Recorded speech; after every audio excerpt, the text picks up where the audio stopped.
All right, everybody. So, picking up where we left off at number 7. Number 7 on my list, for those of you who are watching this out of order, what's being listed are my top 10 favorite action adventure movies of the 1930s. So, at number 7, we have The Prisoner of Zenda, made in 1937, and starring Ronald Colman again. And also, Raymond Massey shows up again as one of the villains. Douglas Fairbanks Jr., another villain in this piece. And Madeleine Carroll as the love interest. And this is also an adaptation of a classic novel from the early 1900s. And it tells the story of an Englishman traveling in a fictional country who happens to look exactly like the king of that fictional country. And so a group of conspirators kidnap the king and get the Englishman to take his place. So all kinds of chaos spins out from that.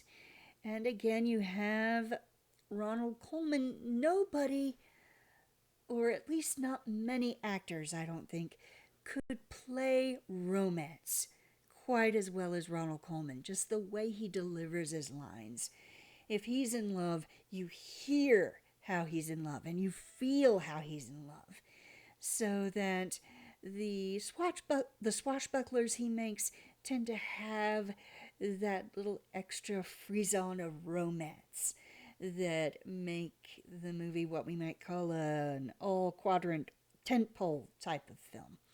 So that helps put it on the list, although this one is hard for me to track down. I need to watch it again, but it is not available on YouTube. It's probably available on Prime, but you're probably going to have to rent it. So this was a little bit harder to track down. At number 6, I have a movie that is a little bit controversial, but is an example of a type of movie that really flourished around the 1930s. Sort of died out around the 1940s. It didn't really survive. This kind of movie did not really survive World War II. They brought it back a little bit with later films in the 60s like Zulu and Khartoum. But it's the British Empire adventure, where you have heroic British soldiers trying to bring order to the colonies. And in this case, you have a group of British soldiers going out to fight the Fuzzy Wuzzies, a group of insurgents in a British colony in Africa. And your lead character, played by an actor named John Clements, decides he would rather not go. And his best friends and his fiancée bestow upon him white feathers, which is the mark of a coward. So he feels the rebuke and he wants to set things right. So he goes to great lengths to prove himself by rescuing the 3 men from dangerous situations near the battlefield, near and on the battlefield. So one of them is played by Ralph Richardson, who is a wonderful British actor who got a chance to shine in more than one type of movie that is going to turn up on this list. So it is not in line. This movie is not in line with modern sensibilities. If you can just accept that this is a story of these specific characters in this specific situation, without reading into it any idea of these men are on a great moral righteous crusade to do something worth doing, then you can probably get a lot of enjoyment out of it, because it is well acted. It features a really good score by Miklos Rosa, and Also, in a supporting role, you have C. Aubrey Smith, the old general who is fond of spinning tall tales out of his own experiences back in his day. If any of you have seen 1967's Disney Jungle Book, the Jungle Book from that, the last movie, the last animated movie to be released during Walt Disney's lifetime, if you've seen it, and it is a lot of fun. But the character of Colonel Hathi in that film is based around C. Aubrey Smith's persona in this film. So it is worth a look, but just beware, be warned that this was made at a time when the British Empire was still very much a thing. And nobody anticipated the way that the European colonization system would just go to pieces at the end of World War II. So, regard it in that light if you choose. It is, again, available on YouTube, so it can be watched here.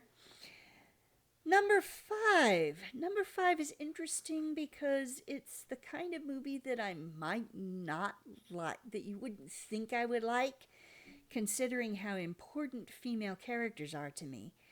This is an example of a movie that really doesn't have any women in it at all, but that still manages to grip me, that still manages to draw me in. It's Captains Courageous, 1937, starring Spencer Tracy and Freddie Bartholomew. Bartholomew is actually the lead character. He is a 10-year-old boy who is monstrously spoiled and is perhaps the most irritating little sociopath that you could ever hope to see in a film like this. Somebody who manages to be absolutely repulsive without ever quite crossing what we might term the moral event horizon. So he's a repulsive little swine, but still within the reach of redemption. And as a rich man's son, he falls off an ocean liner and is rescued from drowning by Spencer Tracy, who plays a Portuguese fisherman from a fishing schooner. And in the course of his journey, he has to adjust to life without all his privileges. The men aboard the fishing schooner don't believe a word he says when he tries to tell them how rich his father is. So he's got no privileges to fall back on whatsoever. And as he goes along, as he moves forward, he becomes more and more attached to Tracy's character, who becomes a kind of surrogate father to him. And he starts to develop a moral compass, he starts to develop a sense of ethics, and a sense of brotherhood with the men aboard this schooner. By the way, the captain is played by Lionel Barrymore. And if you've only seen Lionel Barrymore in It's a Wonderful Life, and you are curious as to how Barrymore would play a more sympathetic role, check him out in Captains Courageous. He's the captain of the schooner, and very much a what TV tropes would call reasonable authority figure.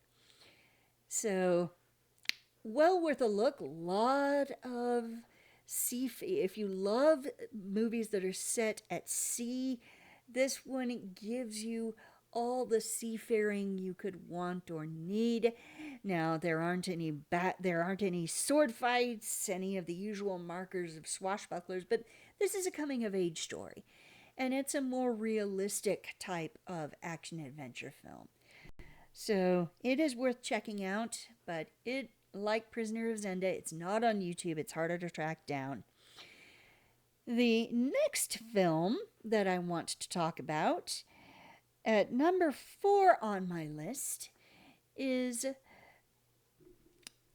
I wanted to put this somewhere, couldn't quite figure out where to put it, and It is a little bit different from what you might think of as an action adventure film, but it is an early Alfred Hitchcock mystery made in 1938 called The Lady Vanishes, in which a young woman discovers that her fellow passenger aboard a train has mysteriously disappeared.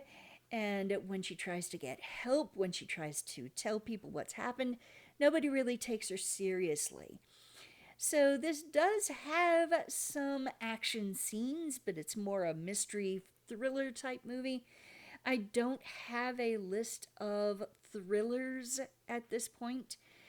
If if I do make one later, I may have to fudge my way to putting this on the list. But this is one of the few movies I could think of that might belong on an adventure list that has a female protagonist.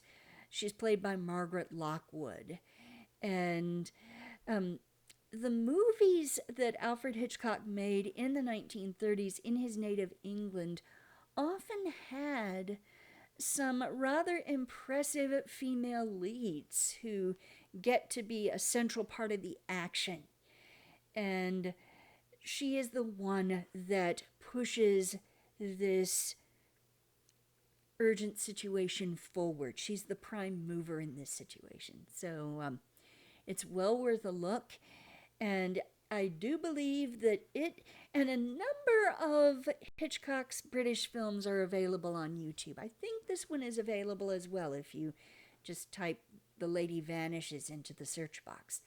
So, well worth a look, along with a number of the other movies he made in England around this time. So, check it out. And now I'm going to call a halt to part 2 because I still have 3 films left and I have a lot to say about them. Up to this point, there has been a degree of ranking involved, but with my last 3, which I'll tell you about in the next video, there really isn't any ranking involved because they're really all bunched up there, those 3 films, right at the top. So check it out. I'll get back with you right away.